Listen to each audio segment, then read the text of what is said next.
Welcome to RickRackRuby. I'm Laura Cluvo. Although I'm not a paper artist or a scrapbooker or a card maker, I really like using dies to cut fabric and especially felt. So I decided to just bite the bullet and I joined the Spellbinders Large Die of the Month Club. My first project from the November kit is this little boy elf ornament. I really like the way he turned out. I cut everything out of felt and sewed it all together. You can do it too, so let's get started. This project was designed for paper, but I am making it from felt. And the first thing that I noticed was that the face die has this little score for the elf's mouth, and that didn't work out very well with felt. So I went ahead and cut the pattern from an index card and used that to cut out the felt face. I also, for the face, I back the felt with some iron-on interfacing because I'm going to embroider the face. I'm using a disappearing marker to draw the features. I'm not really drawing the features out. I'm just sort of indicating where I want them to go. Then I'll use 3 strands of floss. I almost forgot to tell you one of my favorite tips, and that is to work on a paper towel. The paper towel kind of holds these little pieces and prevents them from blowing away. And also, when you start gluing, you have a place for kind of like the overflow glue to go. To embroider the face, I'm using 3 strands of black floss for the eyes and the eyebrows. I'll do 3 stitches for the eye. I'm forming a triangle. All 3 stitches go into the same point at the top of the eye.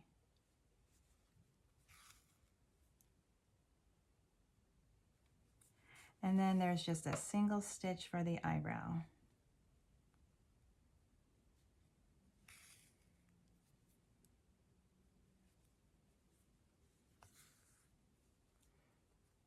And then I'll secure the thread back in the back. I'm not too worried about my threads because I'm going to be gluing this down.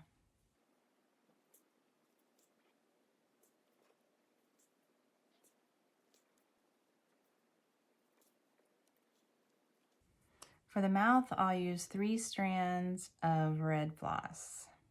It's a fly stitch. So I'll start by coming up at one cheek and going down the opposite cheek. Then coming up in the center and catching that loop like that. And then securing it on the other side of the thread. And the mouth is done. And then to make the nose, I'm just going to do a little straight stitch. You could also do a French knot or even a little fly stitch. I like that. Now I'll secure the red thread. And a little blush for the cheeks.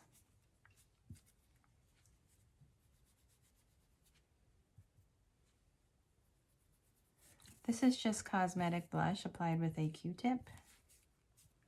I'm going to work on a background of emerald green. I cut it nice and big just in case I accidentally made it too low or too high.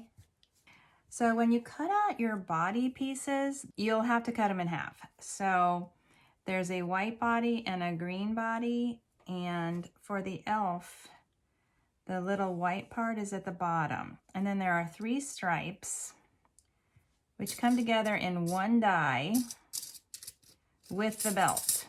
This is the stripes and the belt.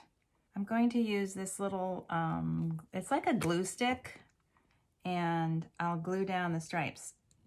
The way that you know where the stripes go is I just figure that the length of the stripe is designed to go from edge to edge of the little pants. And so right at that point is where I'm going to place these, and it seems to work out fine. I've made about 6 of these. You have to have a lot of patience with this project because there are a lot of steps and a lot of little fiddly things to do. Like right now, I'm going to straight stitch with red thread across the center of each of these lines.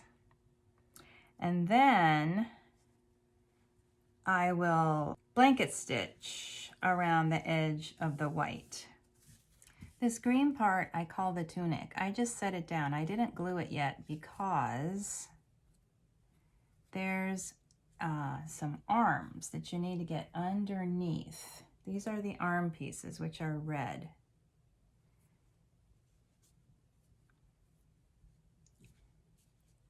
So they go right underneath.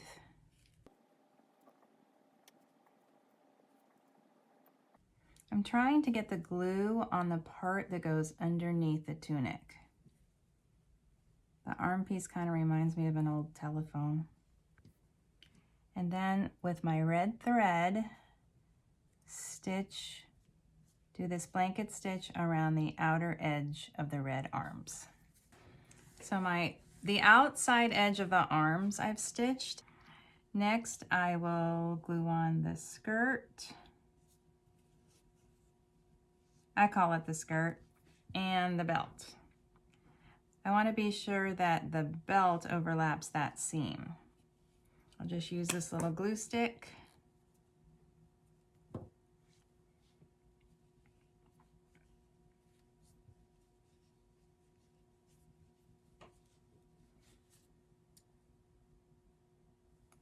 I think this is a little piece that trims the hat, but it's easy to be confused with the skirt. Notice how the skirt kind of goes out like that. And then the belt.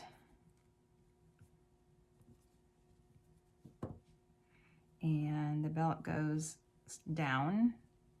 So you might think it would go like this, but we're going to put it like this. And then I'm going to blanket stitch all the way around the 4 sides of the belt. Check to be sure the little skirt is secure underneath the stitches, and if it is, you can leave this free. And so you have a little 3-dimensional effect. Now it's time to add the boots.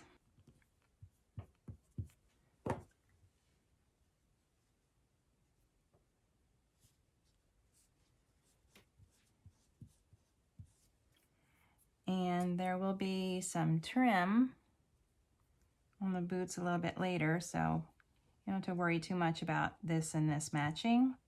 Now I will thread my machine with green thread and stitch around the boots. I'll do a straight stitch down the center and then all the way around the outside with the blanket stitch, and then I'll do a blanket stitch down the side of the tunic.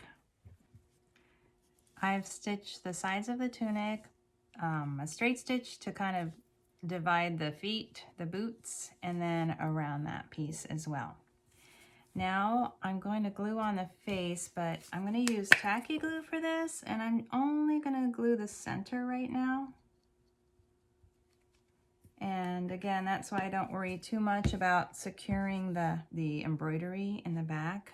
Okay, so this goes about like that.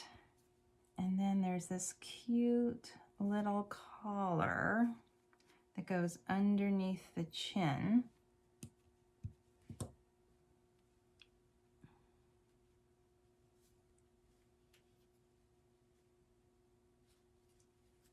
I try to line it up, just sort of center it on the front of the tunic. Make sure that's all the way underneath the face. The only thing holding that down, besides a little bit of glue, will be the stitches around the face. These are the ears. Now I've tried them all different ways, and I think this is the best way, like this. So you can see how the points of the ears are more regular, and then the bottoms of the ears have a little bit more of a shape to them.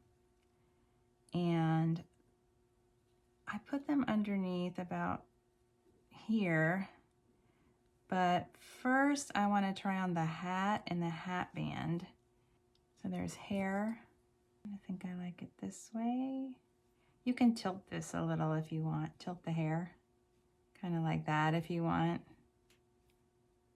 And then the hat.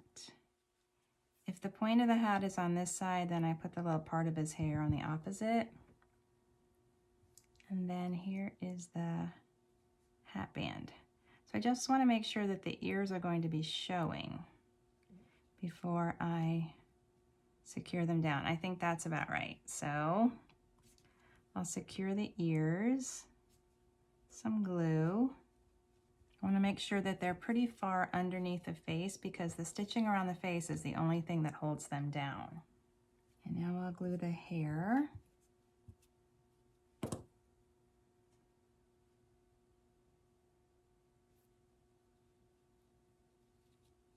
And I'm switching my machine to yellow thread and I'm going to sew that hair on.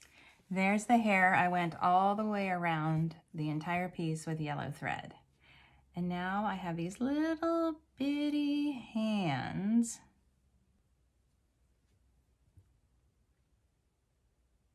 And I'm going to trim the hand even with the edge of the tunic. So there's the hand. And here's the other one.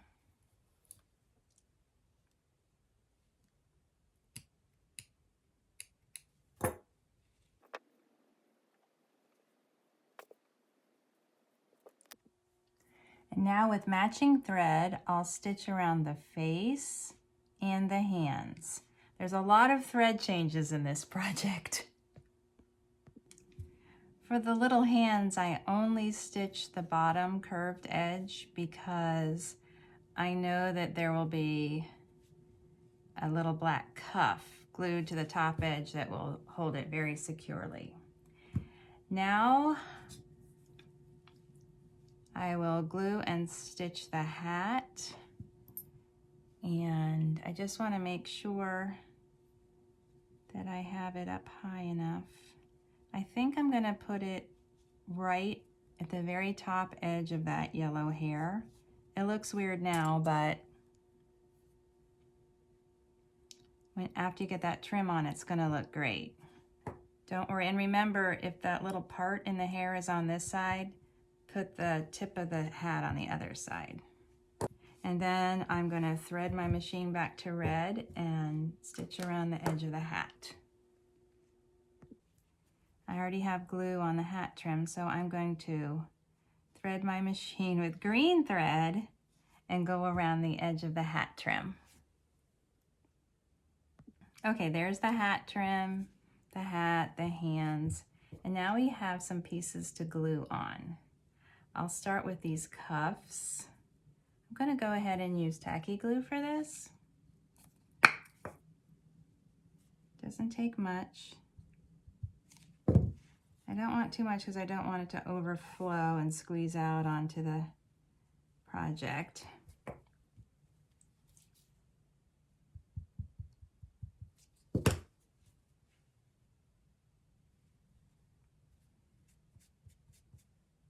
This is the trim for the boots. You could make this white or red or any color you want.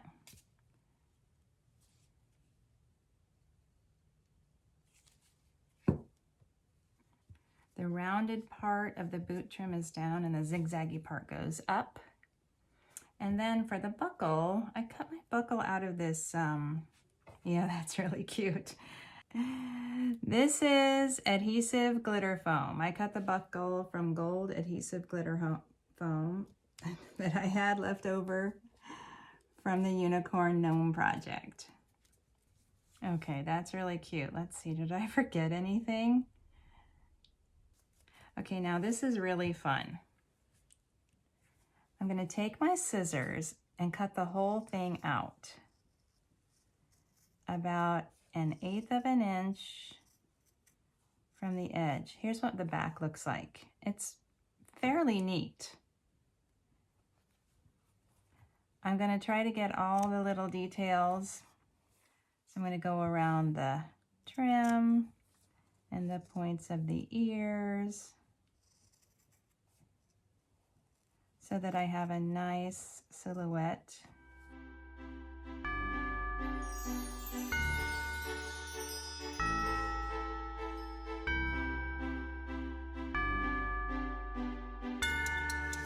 It doesn't have to be perfect.